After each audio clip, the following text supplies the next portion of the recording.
Hello everyone, thanks for watching. We're going to dive back into the topic of source criticism. If you remember, in our video on Muhammad and Merkabah mysticism, we touched briefly on some parallels between the Islamic text and the Testament of Solomon. We're going to go back and just refresh your memory briefly, and then we're going to dig much deeper. We're going to cover a lot of text in this video. As usual, I'm going to cite textual evidence for the claims that I'm making, and I'm not going to take the time to do that in full. I'm not going to quote or read every word, nor am I going to give you the specific citation. That would take too much time, but it will be on the screen for you, and all of the text that you see, as usual, will be in a pinned comment if you want to look at them further. So let's go back and look at one quick parallel to refresh our memory. Keep in mind that the binding of demons was a popular apocalyptic Jewish hope. We have here in the Testament of Solomon, chapter 1, there was a little boy who went and spoke to Solomon, King Solomon. I brought the demon to you, just as you commanded me. He is standing bound in front of the gates outside. Now, I contrasted this, or compared this, with a hadith in Sahih al-Bukhari, and this is what we came up with. In 12:10, the Prophet once offered the prayer. Satan came and tried to interrupt it, but Allah gave Muhammad the upper hand, who then choked Satan. No doubt I thought of tying him to one of the pillars of the mosque till you get up in the morning and see him. Then I remember the statement of the Prophet Solomon. So we have this common theme here of the binding of a demonic force, and of course Muhammad specifically mentions the Prophet Solomon. So let me just give you a brief overview of the plot of the Testament of Solomon. We're going to see a lot more parallels than this one instance of binding a demon. In the Testament of Solomon, Solomon's trying to rebuild the temple. He's getting some interference from some demons, just like Muhammad had some interference here when he was trying to pray. The demons that are troubling Solomon, they're interfering with his rebuilding of the temple, so he prays for help, and he gets this magical power over the demons. Solomon then uses this power to summon demons to himself. They could be bound, they could be contained in some other way because of Solomon's magic power. He then interviews these demons or interrogates them and then dispositions them accordingly. Sometimes he'll actually get some of these demons to help in the rebuilding of the temple. So that's a brief overview of the Testament of Solomon. Now, with that said, let's look at some quotes that are quite relevant. Islamic folklore developed the Solomonic tale in tremendously fertile and imaginative ways. Solomon is the greatest of world rulers, a true apostle of Allah, his messenger, and a prototype of Muhammad. Or again, Solomon is the subject of a large number of traditions and legends in Arabic literature, in which he completely overshadows in importance his father David. Solomon is spoken of as the messenger of God and is, in a way, a prototype of Muhammad. Keep that in mind, that will be very important later. Now, just for your information, the mythologization of Solomon continued well into the medieval period. In the medieval period, probably about the 12th century and probably under Arabian influence, Solomon became known especially as a writer of scientific and magical books, and we're going to see where some of those traditions stemmed from. Here's a list of 49 of these books that the scholar has cataloged, and this is by no means exhaustive. By the 15th century, books of magical secrets were attributed to many major characters of the Jewish scriptures, and especially Solomon. To this company, Muhammad could also be added. So we see from the brief review that we began this video with, as well as from these quotations, that we are on very reasonable grounds for looking for parallels between Solomonic literature and Islamic literature. Now, with that in mind, let's begin our study in the Quran and turn to Surah chapter 38. We're going to look at the control of wind. Then we subjected the wind to Solomon's power to flow gently to his order whithersoever he willed. Kathir, of course, confirms the literal reading of this verse. Since he dispensed with them for the sake of Allah, Allah compensated him with something better, the wind, which blew gently by his order wherever he willed.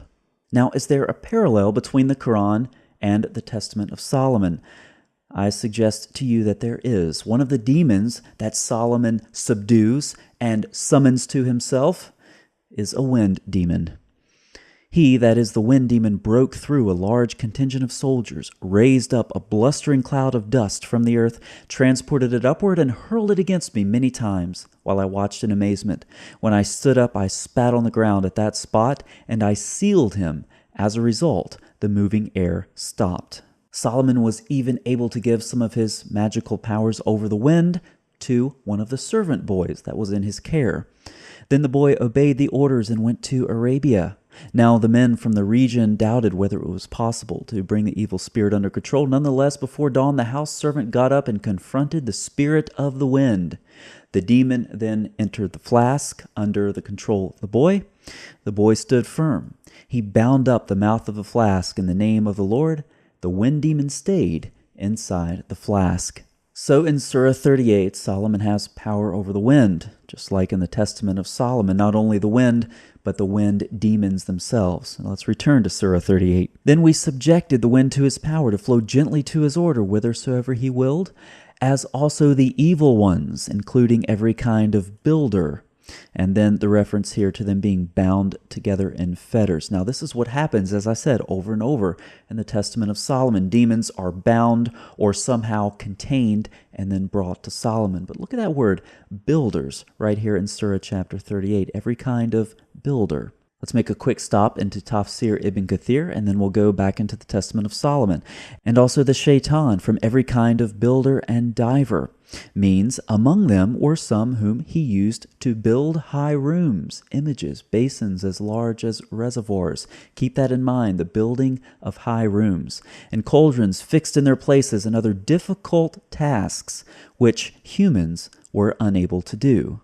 Now let's go back into the Testament of Solomon and look for some parallels. He, that is the wind demon, broke through a large contingent of soldiers. We've read this previously. Now let's continue a little further. Then I, Solomon, commanded him to pick up stones and hurl them up to the heights of the temple for the workmen.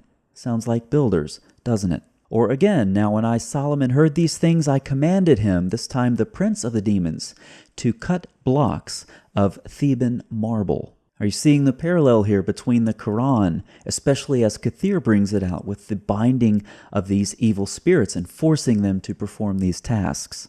So let's go back to Kathir's Tafsir for a phrase I mentioned earlier. From every kind of builder and diver means among them were some whom he used to build high rooms, images, basins as large as reservoirs, and cauldrons fixed in their places, and other difficult tasks which humans were unable to do.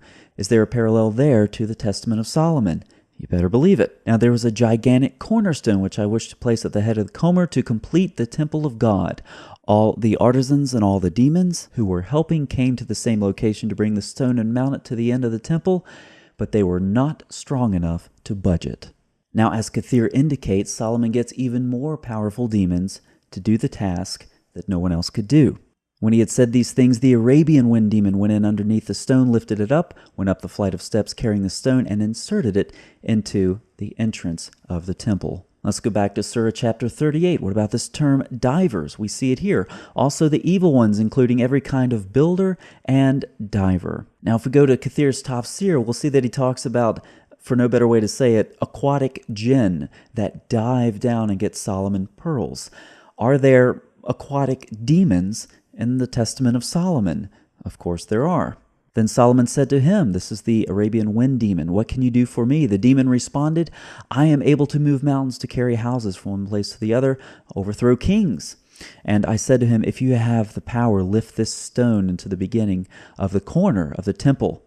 But he responded, I will not raise only the stone king, but with the aid of the demon who lives in the Red Sea, I will also lift up the pillar of air, etc. And so we see in the Testament of Solomon as well that there are aquatic demons who do Solomon's bidding. Now, what I haven't told you yet is the object that Solomon receives whereby he wields his magical powers. It's a ring.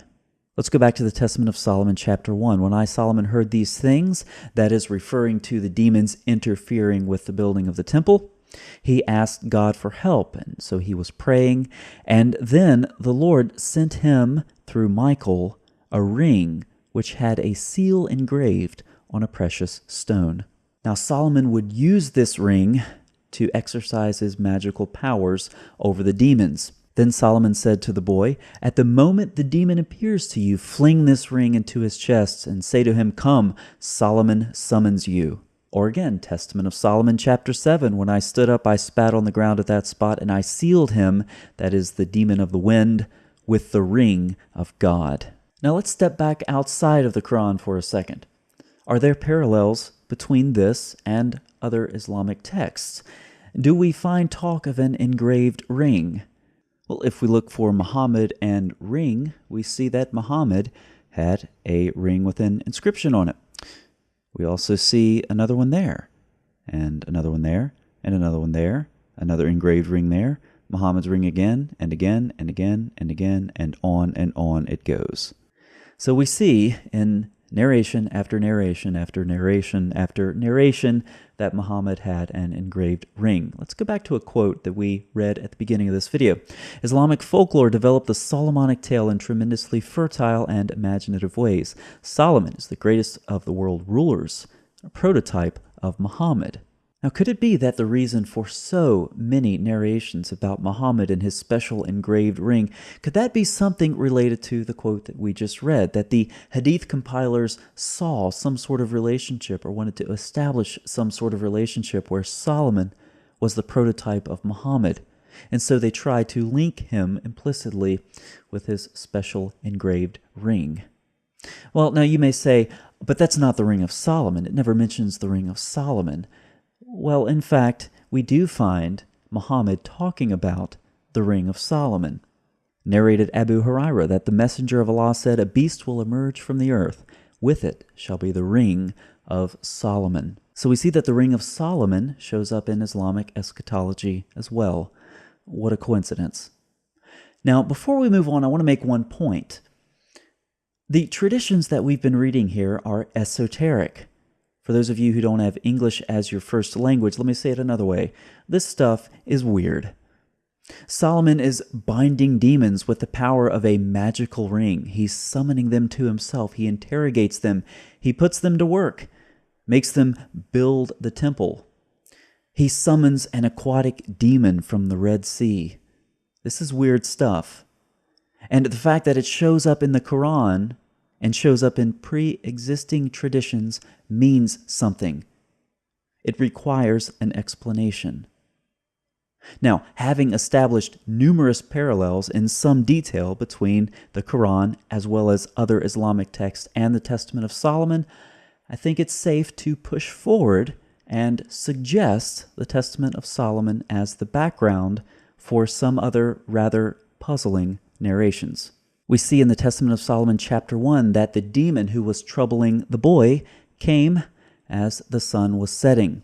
When the sun is set, and I, this is speaking of the servant boy, or he's the one talking here, when I am resting, an evil spirit comes. So the demon comes at sunset. Now, of course, we know from the Hadith that this is true there as well. Satan is let loose with the sinking of the sun. Okay, fair enough. That's a fairly common belief, though, the association of darkness and demons. But what about dogs?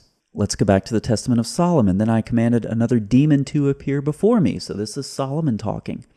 There came to me 36 heavenly bodies, their heads like formless dogs. They're called rulers of darkness elsewhere. Of course, Muhammad ordered that dogs be killed, and dogs were killed except for hunting dogs or those kept for livestock. Or again, Muhammad said, the black dog is a shaitan. Back to the Testament of Solomon. Then I ordered another demon to make his presence before me. He came before me in the form of a gigantic dog. So we have dog demons here in the Testament of Solomon, just like in the Hadith. He spoke to me in a loud voice, "Hail, O King Solomon." Now pay very close attention here. I was astounded and said to him, "Who are you, dog?" And he said, "You suppose that I am a dog, but before your time, king, I was a man." So we have a man being transformed into an animal. Now, do we have examples of humans being turned into animals in the Islamic literature? Of course we do. Surah Al-Baqarah, "Be apes despised and rejected." And of course Kathir and a host of other Islamic scholars affirm a literal reading of this passage. During the night, the Jews, those Jews, they're always up to something, Allah changed them from humans into monkeys. Now, could it be that the transformation of humans into animals had some basis as well in the Testament of Solomon and other traditions that stemmed from this type of writing.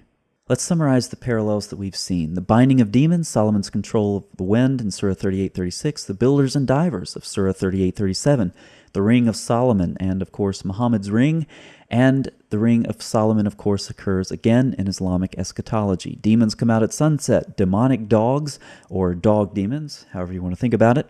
Of course, we also had aquatic demons in both cases as well, and then people being transformed into animals. Now, this is really fascinating stuff. Who doesn't like a good magical fairy tale every now and then? My suspicion is that if some of you are good writers, you could produce a series of books on a magical ring. And if you're good with a camera, maybe you could even produce some movies based on those books, based on that magical ring, and you might make yourself a lot of money. It makes for really good entertainment, but it makes for really bad religion. Now, there are a lot of copy-paste Muslims, and they'll do the same thing under this video that they always do. They won't defend their faith. They won't defend their book. They'll just attack Christianity because they can't do anything else. You'll see quotes or perhaps video links from the Islamic Trinity, from Rabbi Tovia Singer, from Bart Ehrman, and from George Bernard Shaw, as if anyone should care who that is. They'll do the same thing that they always do. And you can actually help me out if you're active in the comments section. It's very easy. Your comment is not relevant to this video. I'm not talking to you right now. You can go waste someone else's time. I want to talk to Muslims who have the courage to ask tough questions about the Quran and tough questions about the Hadith. Why is it that we see so many connections, so many parallels between the Quran and ancient folklore? Why do we see so many parallels between the Quran and the Hadith and these tales of mysticism and magic? I want you to ask these questions honestly and search for an answer. And when you come to that inevitable answer, well, I'll just echo J. Smith. Come on home. Jesus is waiting for you with his arms open. Come on home. Thanks for watching.